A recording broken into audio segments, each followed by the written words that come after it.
안녕하세요. 허남경 약사입니다.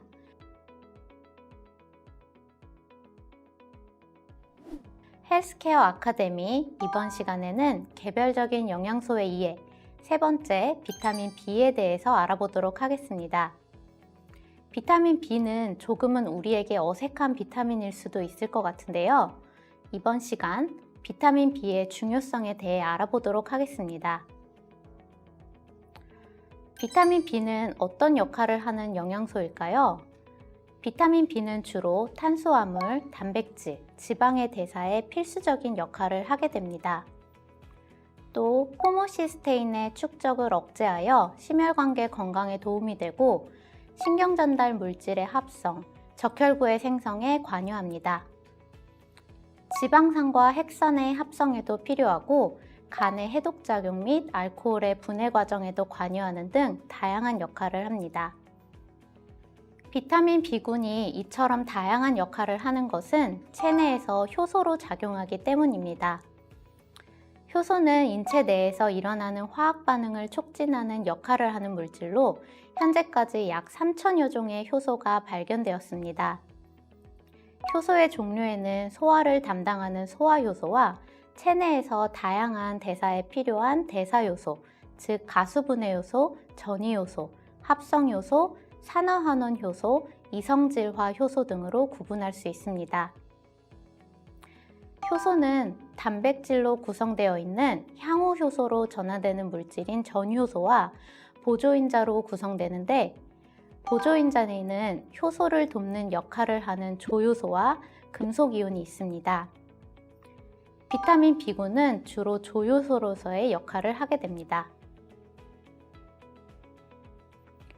우리 몸의 효소는 불활성 효소로 되어 있어 조효소가 결합되어야 효소로서의 역할을 하게 되는데, 비타민 B군이 조효소로서 기능하여 불활성 상태의 효소에 결합하여 활성형 효소로 전환될 수 있도록 도와줍니다.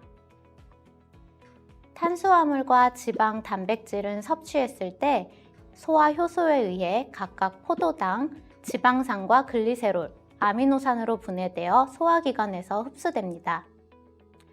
흡수된 이 성분들은 세포 내로 인입되어 세포 안에서 에너지를 생성하는 기관인 미토콘드리아에서 에너지인 ATP의 형태로 전환되는데, 그 전에 피루부산, 아세틸코에이, TCA 회로를 거치고 전자전달계에서 에너지화됩니다.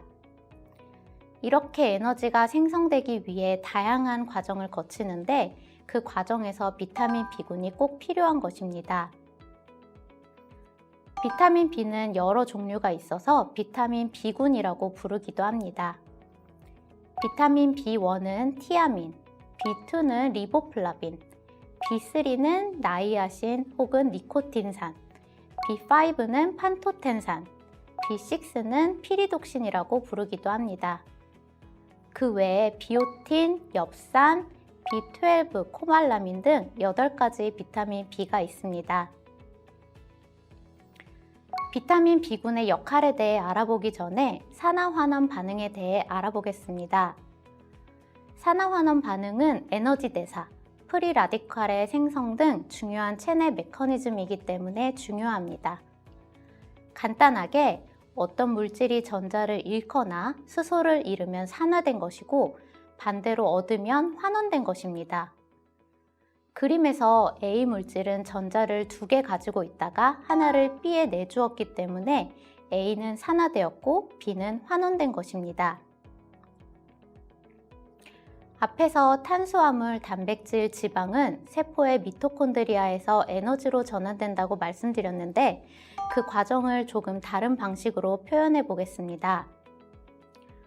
탄수화물을 예로 들면, 탄수화물은 분해되어 포도당이 되고, 포도당은 세포 내로 들어와서 피루부산으로 전환됩니다. 다시 미토콘드리아 안으로 들어가면서 아세틸코에이로 전환되어서 TCA 회로를 거치게 됩니다. TCA 회로는 트리카르복실릭 엑시드 사이클의 약자인데요. 회로 내에서 트리카르복실릭 엑시드 단계를 거치기 때문입니다. 같은 이유로 CA 회로라고도 하기도 하고, 우리말로는 구연산 회로라고 부릅니다. 또한 이 회로를 발견한 학자의 이름을 따서 크랩스 회로라고 부릅니다. 모두 같은 회로를 의미하는 것입니다. TCA 회로를 거치면서 생성된 전자들은 전자전달계를 거치면서 에너지로 전환되는데, 전자전달계에서는 전자를 주고받는 과정, 즉 산화환원 반응을 거치면서 에너지를 생성하게 되는 것입니다. 앞에서 설명한 대로 포도당에서 TCA 회로에 이르기까지의 모든 과정에 비타민 B가 관여하고 있습니다. 비타민 B군 각각의 역할과 특징에 대해서 알아보도록 하겠습니다. 비타민 B1, 티아민은 황이 포함되어 있으며 대부분 조효소 형태인 티아민 피로인산으로 존재합니다. 탄수화물 대사 등 에너지 대사와 핵산의 합성에 관여하며 저장이 잘 안 되기 때문에 과잉 섭취 시 소변으로 배설됩니다. 비타민 B1은 피루부산을 아세틸코에이로 전환하는 데 필요하므로 TCA 회로의 시작에 중요한 역할을 합니다. 앞에 에너지 대사 과정 그림으로 대체하면 이런 그림으로 표현할 수 있습니다. TCA 회로는 다음과 같은 복잡한 물질 변환 단계들로 구성되어 있는데요. 비타민 B1의 조효소 형태인 TPP는 이 과정 중 알파케토글루타르산이 숙신산으로 전환되는 과정에서 꼭 필요하기 때문에 중요한 것입니다. 비타민 B2는 리보플라빈이라고 하기도 하는데, 플라빈은 노란색이라는 의미를 가집니다. 여러 대사 과정과 전자전달계에서 필수 조효소로 작용하고 혈액의 알부민에 의해 운반되며 간, 심장, 신장에서 FMN이나 FAD로 전환됩니다. TCA 회로 중 이 부분에서 조효소로 작용하기 때문에 리보플라빈이 부족해도 에너지 대사가 정상적으로 진행되지 않을 가능성이 큽니다. 비타민 B3는 나이아신이라고 하는데 아미노산의 하나인 트립토판으로부터 합성됩니다. 이때 트립토판 60mg은 나이아신 1mg으로 전환되죠.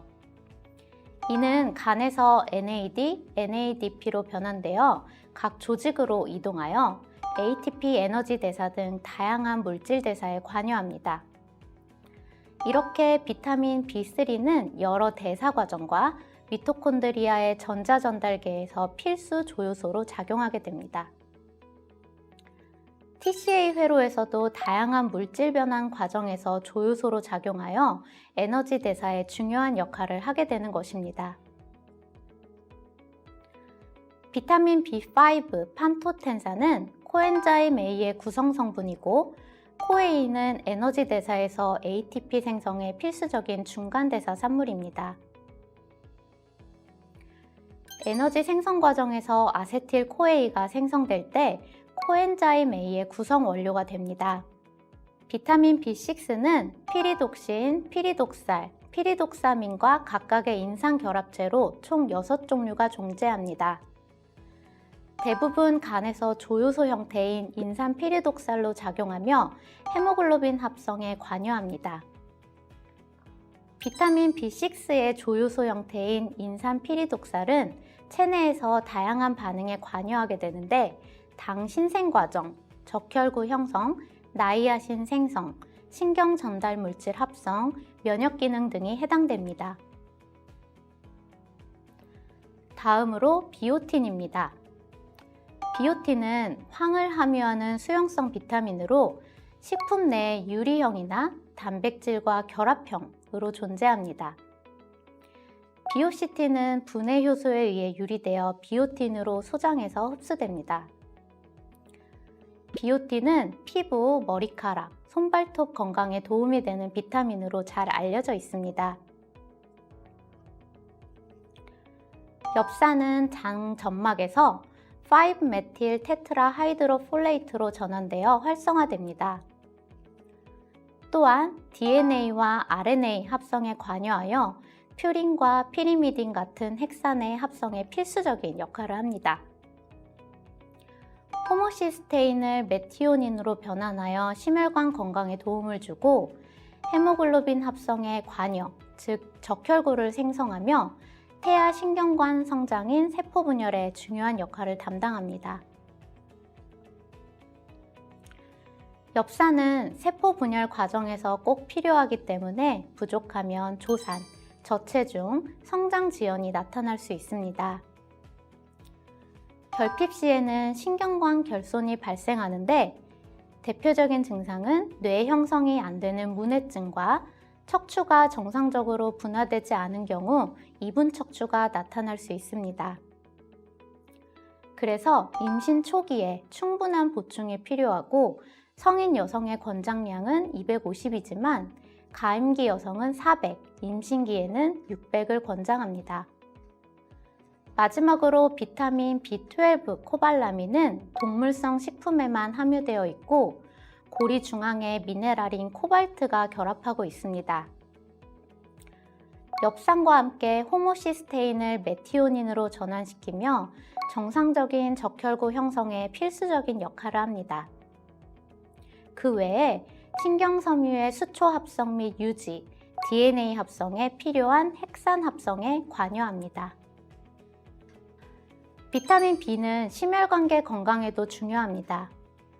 식사를 통해 단백질을 섭취하게 되는데 단백질의 구성 단위인 아미노산 중 메티오닌은 체내 대사 과정에서 호모시스테인을 생성하게 됩니다. 호모시스테인의 농도가 높아져 혈관에 축적이 되면 고혈압, 고지혈증, 동맥경화, 뇌졸중 등 심혈관계 질환의 원인이 될 수 있습니다. 비타민 B군 중 비타민 B6, 엽산, 비타민 B12는 체내에 축적되는 호모시스테인을 메티오닌, 시스테인으로 전환시켜 심혈관 건강에 도움이 됩니다. 비타민 B군은 간에서 해독작용이 이루어지는 과정에서 중요한 역할을 합니다. 각종 독소들은 지금도 우리 몸에 들어오고 축적이 되고 있는데요. 이러한 독소를 간에서 해독하지 않으면 염증 발생 등 다양한 피해를 유발하게 됩니다. 간에서의 해독작용은 1, 2단계로 나뉘어지는데 1단계에서는 지방 친화적인 독성 성분을 지방과 분리하고 배출하기 용이한 수용성 물질로 바꿉니다. 2단계에서는 포합 반응으로 극성을 더 높여 배설량을 늘립니다. 그 외에 비타민 B군의 중요한 기능을 정리해 보겠습니다. 비타민 B1은 신체 내 세포에 누적되는 피로물질 젖산을 제거하는 데 도움이 됩니다. 비타민 B2는 눈의 피로 해소 및 통증 완화에도 도움이 된다는 연구 결과가 있습니다. 비타민 B3는 지방과 호르몬 대사에 도움이 되고 비타민 B5는 행복 호르몬인 세로토닌 합성에 필요하기 때문에 행복감 고취, 정신 건강에 도움이 됩니다. 비타민 B6는 스트레스 해소, 호모시스테인 제거, 적혈구 형성 등에 필요하고 비타민 B7은 피부, 머리카락, 손발톱 건강에 도움이 됩니다. 엽산은 세포 분열, 적혈구 형성, 호모시스테인 제거에 비타민 B12는 피로 해소 및 건강한 수면에 도움이 되고 호모시스테인 제거, 적혈구 형성, 인지 기능에 관여합니다. 비타민 B6, 엽산, 비타민 B12는 앞에 말씀드렸던 내용을 포함하여 호모시스테인 제거, 적혈구 형성에 함께 작용하게 됩니다. 비타민 B군은 식품 중에 비교적 풍부하기 때문에 쉽게 결핍이 발생하지 않지만 현대인들의 잘못된 식습관이나 생활 습관으로 부족해질 수도 있습니다. 비타민 B가 필요한 만큼 보충하지 않으면 만성 피로나 통증, 해독 기능 저하, 부신 피로, 피부 트러블, 기억력 저하, 손발 저림 등이 나타날 수 있으므로 평소에 부족하지 않도록 충분히 섭취해야 합니다. 지금까지 비타민 B에 대해서 알아보았습니다. 조금은 생소했던 비타민 B에 대한 중요성에 대해 확인해 볼 수 있었습니다. 이것으로 비타민 B에 대한 강의를 마치겠습니다. 감사합니다.